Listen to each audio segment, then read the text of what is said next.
নমস্কার বন্ধুরা, Annapurna kitchen cook and daily লাইফে আপনাদের সবাইকে জানাই স্বাগতম। তো বন্ধুরা, আজ আমি আপনাদের সাথে শেয়ার করতে চলে আসলাম সরিষা পাতা বাটা।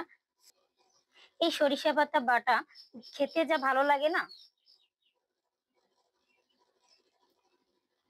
আর এই সরিষা পাতার কিন্তু অনেক গুণ আছে।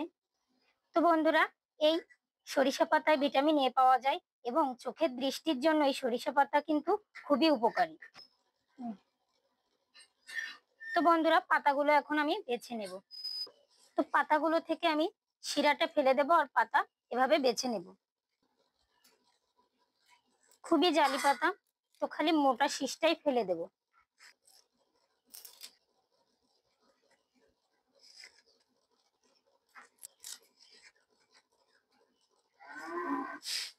পাতাগুলো আমার সুন্দর করে বেছে নেওয়া হয়ে গেছে, এতে কোনো পোকামাকড় নেই। তো আমি এখন ধুয়ে নেব।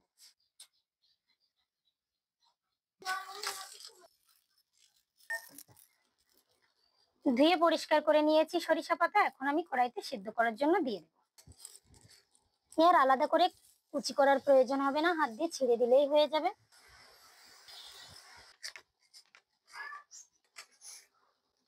পাতার সঙ্গে কয়েকটা কাঁচামরিচ দিয়ে দেব।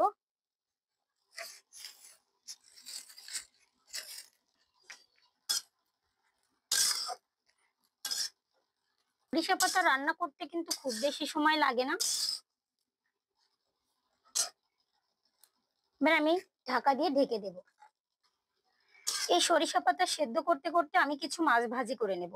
তো সে মাছ ভাজি এই সরিষা পাতার সঙ্গেই বেটে নেব। আপনারা দেখতে থাকুন পুরো ভিডিওটা না টেনে। সরিষা পাতা সেদ্ধ হতে হতে আমি অন্য পাশে মাছ ভাজি করে নেব। তো দেখুন বন্ধুরা, আমি কড়াইটা এই পাশে দিয়ে দিলাম, আর এই পাশে সুবিধার্থে আমি মাছটা ভাজি করে নেব। আবারও সরিষা পাতা একটু ঢাকা দিয়ে রাখি। মাছ ভাজি করার জন্য কড়াইতে তেল দিয়ে দেব।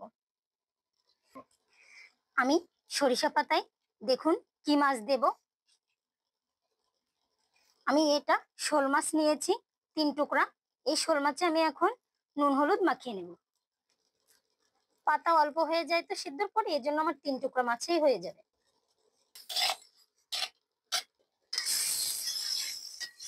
তেল গরম হয়ে আসছে, এখন আমি মাছগুলো কড়াইতে দিয়ে দেব।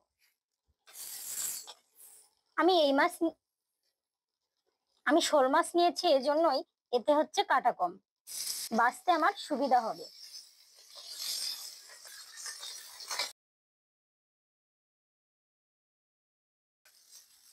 মাছ ভাজি করা হয়ে গেছে, এখন আমি তুলে নেব। সরিষা পাতাটা কেমন সেদ্ধ হলো তো দেখার জন্য আমি ঢাকাটা এখন তুলে নেব। দেখুন কত সুন্দরভাবে সেদ্ধ হয়ে আসছে। এবার এতে যে জলটা আছে, আমি অল্প আছে এই জলটা শুকিয়ে নেব। তো বন্ধুরা দেখুন, সরিষা পাতা বাটা স্বাদের জন্য আমি এখন কি কি নিয়ে নিয়েছি। কাঁচামরিচ 2টা, 1 চামচ পরিমাণে লাল সরিষা এবং 1 চামচ পরিমাণে সাদা সরিষা ও সামান্য একটু নুন, এগুলো আমি বেটে নেব।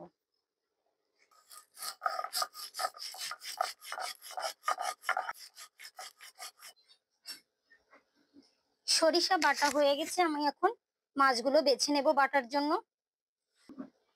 দেখুন শোল মাছের শুধু একটাই কাটা।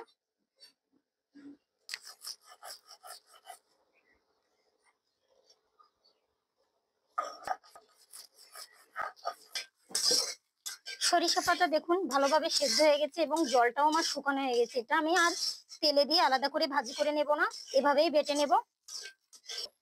তো আমি এখন নামিয়ে নেব। মাছ ও সরিষা আমার একসঙ্গে ভালোভাবে বাটা হয়ে গেছে, এখন আমি পাতা বেটে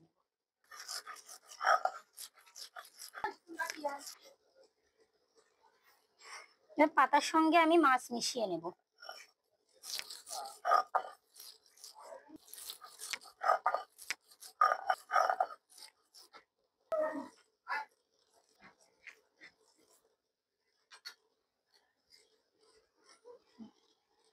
পাতা ও মাছ আমার বাটা হয়ে গেছে, এখন আমি সরিষার তেল দিয়ে ভালোভাবে মাখিয়ে নেব পাতা বাটাটা।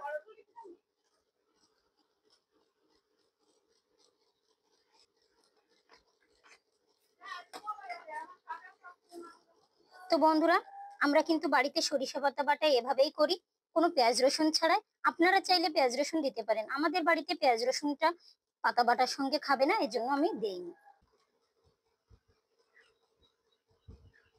তো বন্ধুরা, সরিষা পাতার ভর্তার রেসিপিটা কেমন টেস্টি হলো আমি একবার খেয়ে দেখাই আপনাদের। না খেলে তো বুঝতেই পারবো না কেমন টেস্ট হলো। খুবই স্বাদ হয়েছে। তো বন্ধুরা, সরিষা পাতার ভর্তার রেসিপিটা আপনাদের কেমন লেগেছে? আশা করি খুবই ভালো লেগেছে। আর ভালো লাগলে প্রতিবারের মতো কমেন্টে জানাতে ভুলবেন না।